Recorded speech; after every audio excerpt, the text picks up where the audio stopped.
'Tis the season of the summer blockbuster, and if Green Lantern, Transformers and Cars 2 just don't do it for you, well, there's a new political thriller that's sure to pack them in.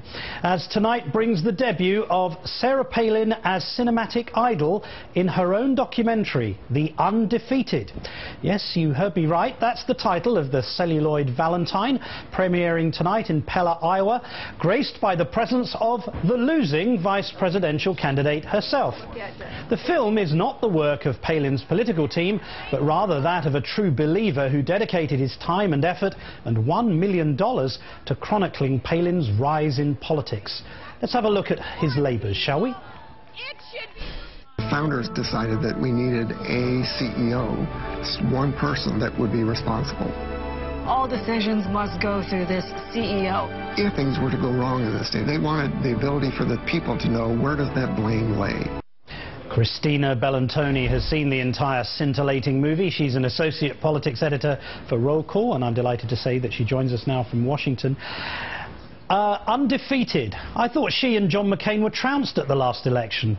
Well, sure, it's not just that. She also lost a primary bid for lieutenant governor as well. So, you know, of course, the filmmakers say this is not the literal meaning of the title. They say the term undefeated really refers to the spirit of the movement. But, you know, when you do look at things literally, as, you know, certainly Sarah Palin has held other politicians to account for things that are said literally, you know, that is what you're going after. Absolutely. Now, in your review of the movie, you write there are also snicker-inducing shots of angry crowds, lions in the wild feasting on a zebra, boxers in a ring, and even a stern wagging finger to illustrate Palin's tales. But I have to ask, what have wild lions devouring a zebra got to do with a half-term former governor from Alaska?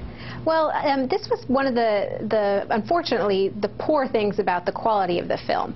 You know, you can say whatever you want about the content, but the actual imagery that's used, there's not a lot of footage. So what the producer did, I mean, you mentioned he only spent $1 million. That's very little in the grand scheme of a movie.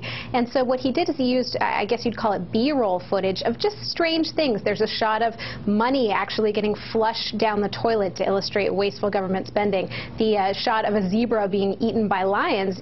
Several people in the audience laughed. I saw this at Right Online, which is a conference of conservative activists and bloggers hosted by Americans for Prosperity a few weeks ago in Minneapolis. And, you know, the conservatives were laughing in part by that scene because it was describing how Palin had been attacked by the media. But, you know, really illustrating it with a scene from the wild is a little strange. It does seem strange. Apparently there's no bears in it.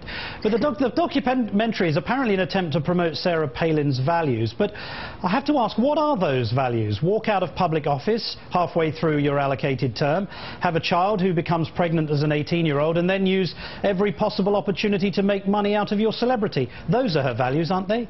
And none of those things are really in the film. The majority of the film focuses on her tenure first as mayor of Wasilla, a very small town in Alaska, as we all know, and then also her term as governor, and looking at what she did with the Oil and Gas Commission before she was elected governor. It sort of paints her as this reformer, someone who is willing to stand up to her own party. And then there's maybe about 30 to 40 minutes of the film that focuses on the 2008 presidential race, really painting her up as somebody that brought out all this energy and the big crowds, and, you know, the fact that she energized people at the political convention, and that she was attacked by the media or celebrities. There's a scene of Rosie O'Donnell criticizing her, another scene of Matt Damon criticizing her.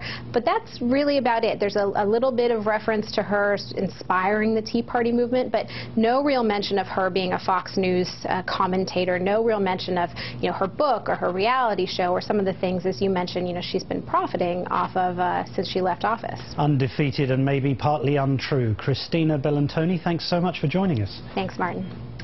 Just moments ago,